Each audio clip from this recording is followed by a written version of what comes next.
Hello everybody and welcome back to another episode of RPG Radio. My name is Winback, and on today's broadcast we'll be looking at part 2 of our melee dual-wielding Warlord build. This video is going to be all about devotions that you'll need to hit your big damage spike going into the elite difficulty. With so many stars to choose from, it was tough to narrow down exactly what I wanted for this build, but I found two options that just sing like the rising sun. We're also going to talk about some extra things you can do in Elite to make the build a little bit smoother once you get there. Now, in order to talk about devotions though, we just have to remember that typically once you've got all your constellations filled up, you can go back and remove devotion points from your crossroads to place in other devotions along the way. As long as those affinity requirements are being met, the crossroads are generally the easiest ones to remove because they do not really help past that initial gateway into the branch that you are trying to fill out.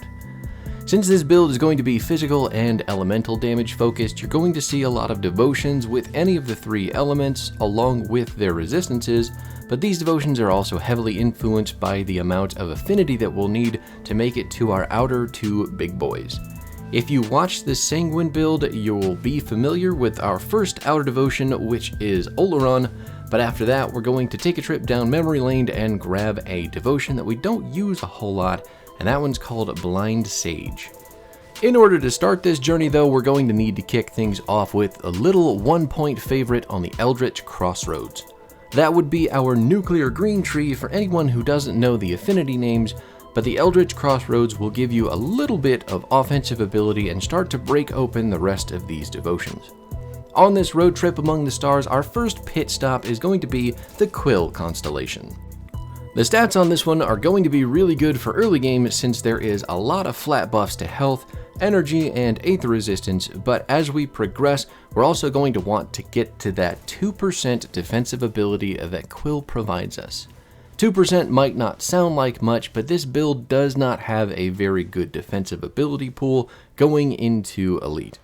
Remember that the defensive ability is necessary to avoid getting hit and getting crit altogether, and since we're not stacking armor or relying on a shield, having a strong amount of DA is going to go a long way in keeping us from biting it like the thickest slice of pizza you have ever seen.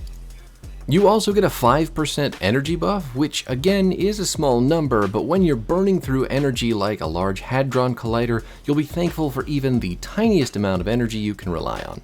Don't forget though, after all the stats that we're picking up, the Constellation is also going to unlock access to the Ascendant tree, which is our deep purple set of devotions. Quill, however, is going to give us 3 Eldritch and 3 Ascendant affinity, so we're going to carve a very big chunk out of our path leading up to the big boys pretty early on. But now that our Quill is primed for some barely legible scribblings, we can continue down the Eldritch path, or we can head over to the Ascendant branch to start yanking on that doorbell. If you decide to keep putting points into your Eldritch path, you'll want to pick up the Scholar's Light to help you see your way in the dark, musty places hiding below the surface. This devotion is extremely efficient, only requiring that you put down 3 points to get all of the benefits, and those benefits are going to include buffs to your elemental damage, a small shock of defensive ability, as well as another 8% aether resistance, just like its buddy the Quill, because we can't be writing in the dark, now can we? On top of that though, Scholar's Light is going to give you an increase to your base energy regen, which is wildly useful for an energy hungry build like ours, and another 4 affinity into our Eldritch tree. That is going to bring us up to 7 right now, which gets us almost to 18 that we need. Since we only have to spend 3 points to get 4 affinity closer to our Blind Sage, this little candle is wildly helpful. Blind Sage actually has an 18 affinity requirement from our Eldritch tree, so when it comes to spending fewer points with bigger payoff, Scholar's Light is going to do us a definite solid. Now, I also mentioned that you could have taken a detour down the Ascendant side of things too, so let's give that path a look. I think candles are really cool for the light and the wax and the fire and stuff, but some people might be into more big, meaty hammers. Hammer is another wickedly efficient devotion, and it's working just as hard toward Oleron as well as the Blind Sage for us. Hammer is going to give us some small buffs to physical and internal trauma damage, but it's also doing us a huge favor with some defensive stats that we are severely lacking in this build. Hammer provides some flat armor and defensive ability, but then turns right back around and gives you the over-the-shoulder cool guy wink to give you a % bonus to your armor on top of everything it's already been so gracious in providing.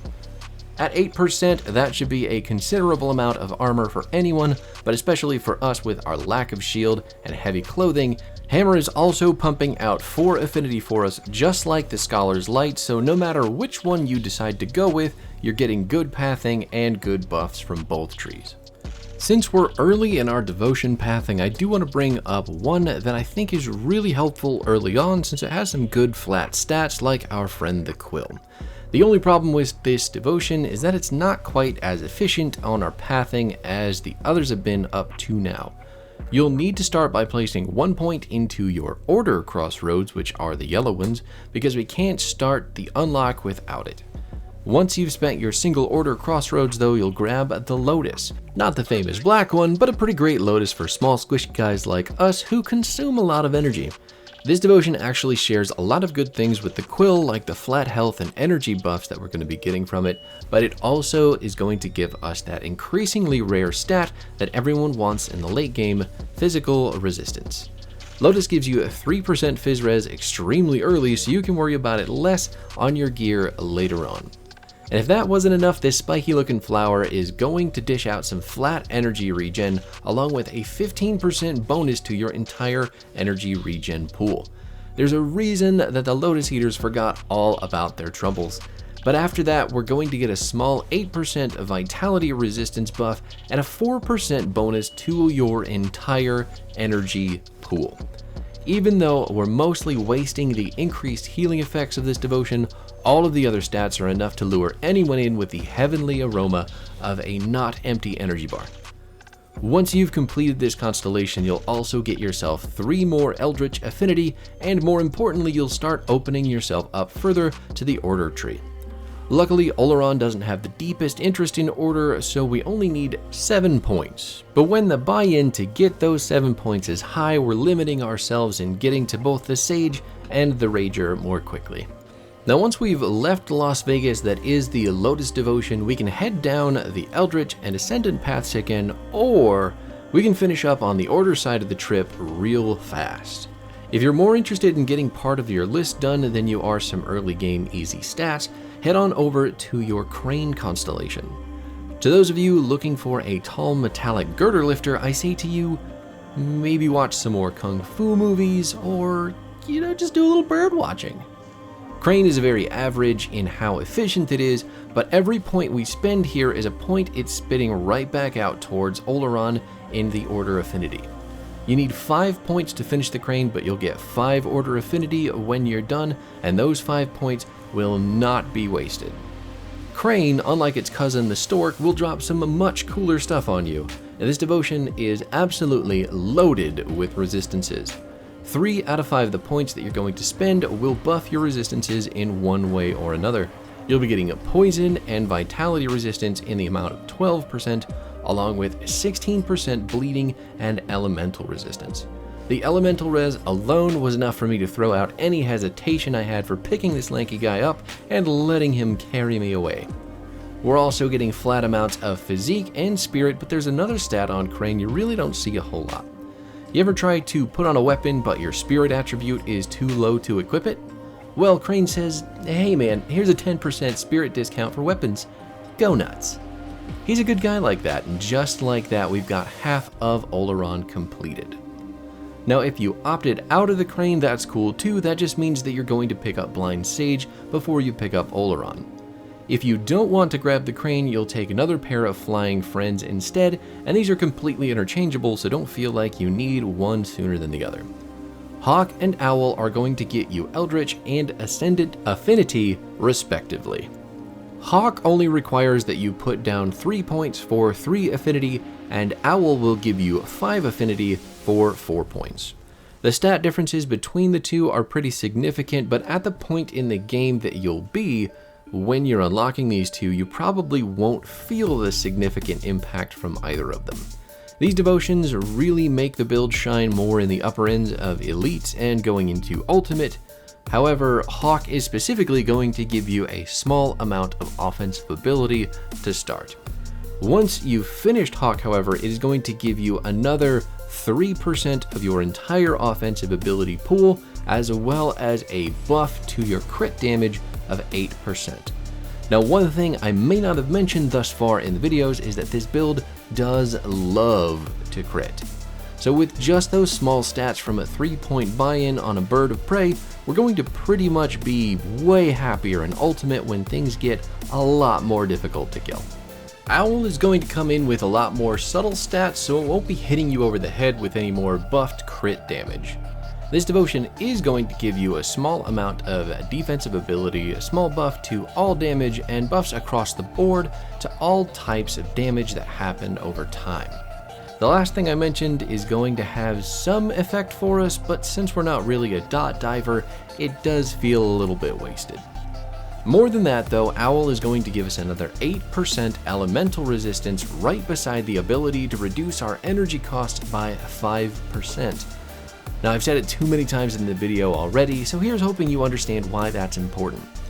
You're also going to get 15 Cunning and Spirit right along with 15% reflected damage resistance for all those pesky unique monsters trying to ruin our spinning fun.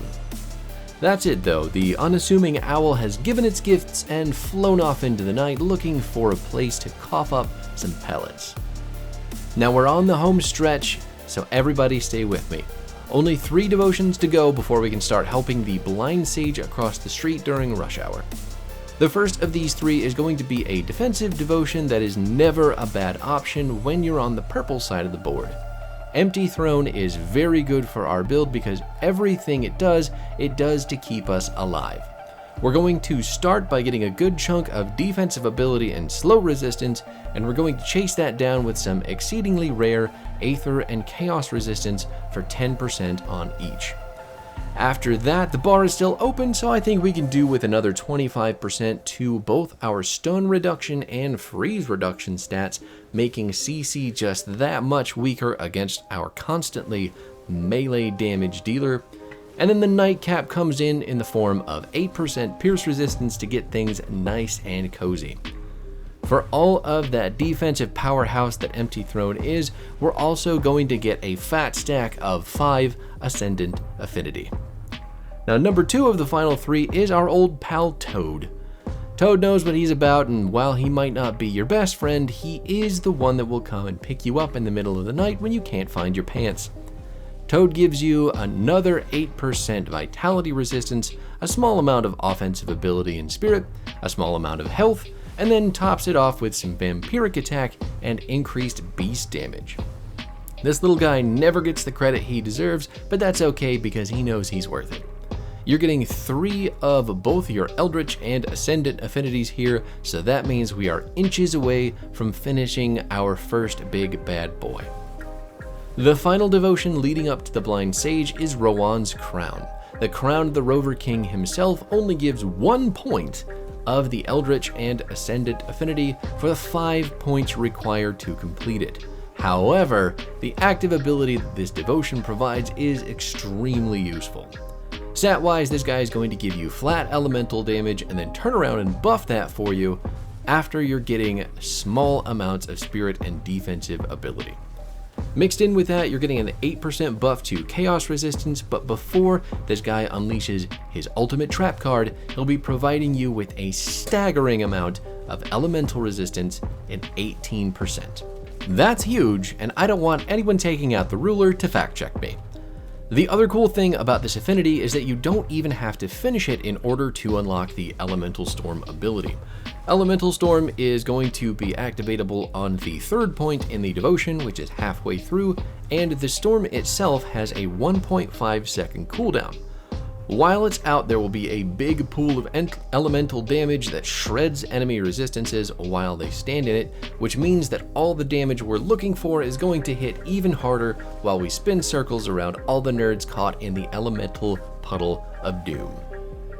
Now, with those final points spent, we can move on to the real kickers, the real big guys. The ones you've been waiting to grab you by the neck and drag you into the back room to do all sorts of stuff to you. I hope you like mashed potatoes. The first on our list that you should be able to achieve if you went the Hawk path is the Blind Sage. She's got tons of strong stats for elemental damage and a pretty legit ability that should fill in some gaps in the damage that we deal. She provides some significant buffs to offensive ability, defensive ability, physique, and spirit, and all told, you're getting around 115 offensive ability from completing this entire devotion. That is a very big amount in any sense of the word. She's also going to buff both your fire, lightning, and cold damage along with their dot counterparts a whole bunch.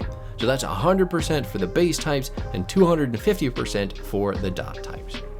After or before, if you just want to zoom to the end of the devotion, she gives you an ability called Elemental Seeker, which activates 100% of the time that you attach it to Blitz.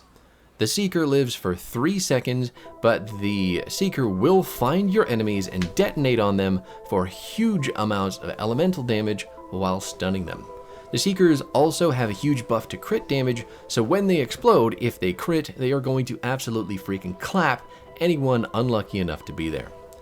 It's like having your own little blue Voltorb that follows you around just to detonate right in front of you and come back 3 seconds later to show you how it happens all over again. But after providing you some mildly traumatic imagery with that Voltorb metaphor, we have arrived at the end of our devotion journey with the biggest of big mans himself, who is ready to rage. Oleron is going to give you less offensive ability than the Blind Sage, if you can believe that, but it's still more than your average devotion. He's also giving you huge, absolutely massive chunks of health, will be about 650. He's also giving you physique and cunning in pretty large amounts to make up for that lack of offensive ability. You're also getting a good round of defensive stats in the form of armor, bleeding resistance, and the one and only physical resistance. 4% phys res from Oleron means even more good things for your gear that don't have to worry about it. He's also going to bump up your maximum pierce resistance by 2% while he dishes out some serious buffs to your internal trauma and physical damage pools. In the next video, we're going to be doing some big conversions with gear for the physical damage type, so anything that we can stack up now will pay off big time later.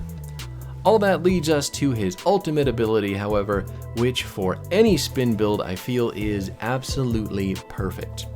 Blind Fury is his ability, and we're going to attach it to our Eye of Reckoning. Because the eye hits so often and it hits in such a big area, you're going to watch this enormous fan of swords rip and tear through literal hordes of enemies. Blind Fury does, however, only activate on a critical hit, but since it's only a 1-second cooldown, you can see it pop off extremely often as long as you have the offensive ability to make those crits happen. This ability does 3/4 of your weapon damage, its own physical internal trauma and bleeding damage, and it's also going to slow down enemy attacks for 5 seconds when it hits them. It's got all the sound and flair of a Ring of Steel while being nice, red, and angry for our Oathkeeper aesthetic. For those of you who have made it this far, I super appreciate you guys. That is the end of the devotion track. That should get you all of your points spent, and if you have some left over, which you probably will, you can figure out what your build needs in those tiny single point devotion effects that you can go for. But that being said, there are a couple other things that I want to mention that this build did suffer with going through Elite that might be a little bit easier to alleviate when you have a couple of these items. Now, my set in particular is using 3 pieces of the Justicar armor, and that's because it provides pretty big chunks to health, offensive ability, just general defensive stats that you might not have if you're just pulling random green gear. A lot of what this build struggles with is being able to take consistent hits from big bosses. So specifically, the example of the Loghorian with this build, I did manage to die 2 or 3 times to that boss without this armor, and that is when it became a point that I was too fed up to just sit there and take it. So I had to math my way around the big annoying goober that tentacle monster is. However, if you can't get a set with a lot of, legendary values on it, we'll say, you can always build into more health. You can always beef up more resistances. You can go for more armor and more armor absorption. It is a little bit tougher to take those hits when it comes to this build though. So remember, you want to have a lot of points into any of your passives that are going to increase your defensive ability, such as field command, and any armor that you can pick up, or any gears, accessory, anything that you pick up that is going to give you more defensive ability to avoid being hit is always going to be a good thing. So remember, stacking armor is hard, but you should still do it.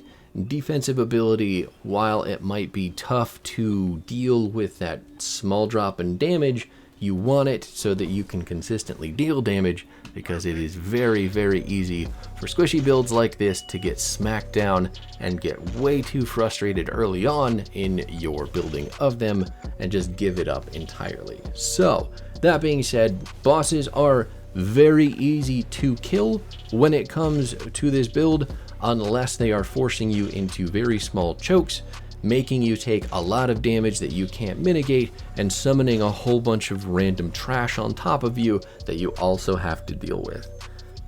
The gear should help alleviate some of that, but really going out and farming it might be a little bit too much for some people to stomach.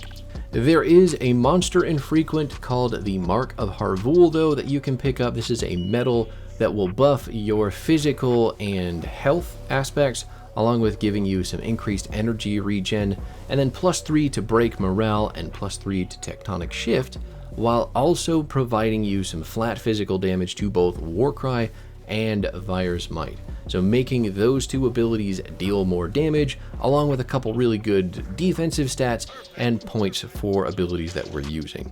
This is probably a monster infrequent medal that we're going to hang on to, unless a legendary medal just makes itself so important and necessary that I can swap it out. But as it stands right now, I haven't seen anything that feels as good as this, especially because of how much damage this thing does to, or how much damage this buffs our kit to do. Also, once you hit level 60, you can pick up the Blade Master's Talisman, which is basically the upgrade to your relic that lets you dual wield.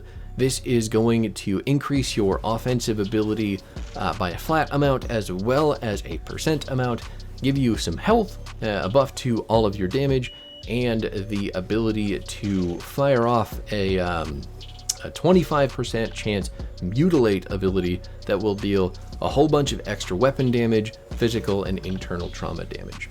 Next video, we're going to talk about converting all of that stuff, but for now, just remember, those are good stats to have because those are going to be big damage types for you, and you still have to have a relic of this tree in order to wield 2 weapons with this build.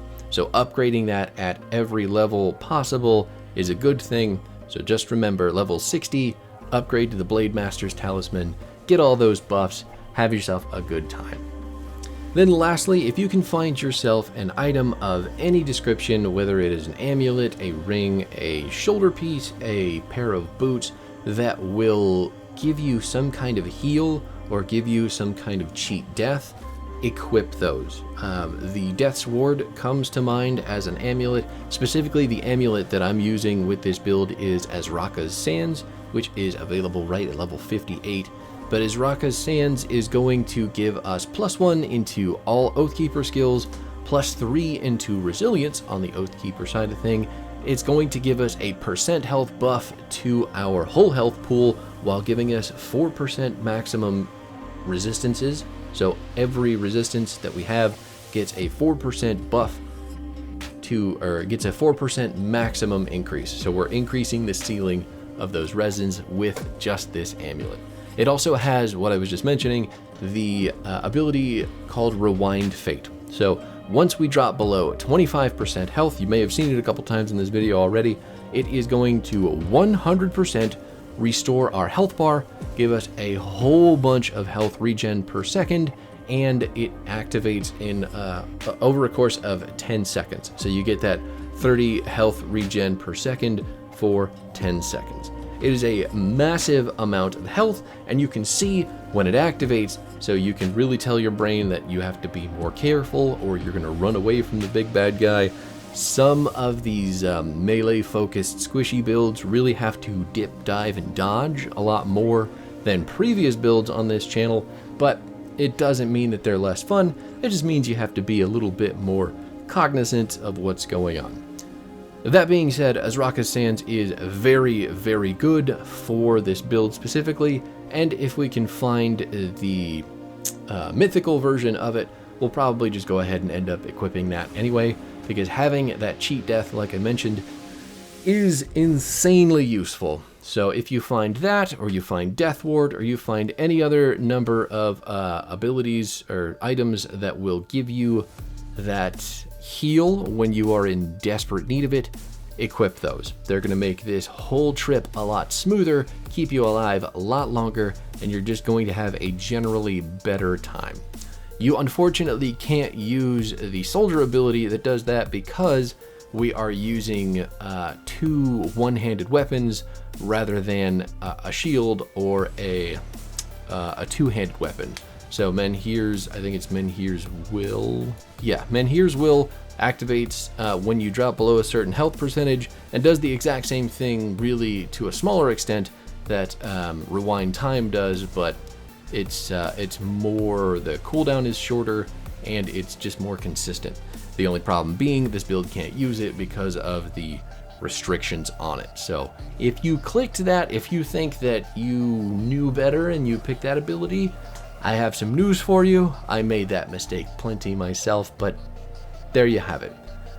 Next week we'll be back with all the gear and stuff for the ultimate difficulty. I will see you guys then, but thanks so much for hanging out. Let me know if you made it to this point in the video. I'm always interested to see in the comments if somebody can make it to the end, because those YouTube stats always tell me that you guys dip out after about 1:30, and that's something. But hey, I'll see y'all next time. Peace out.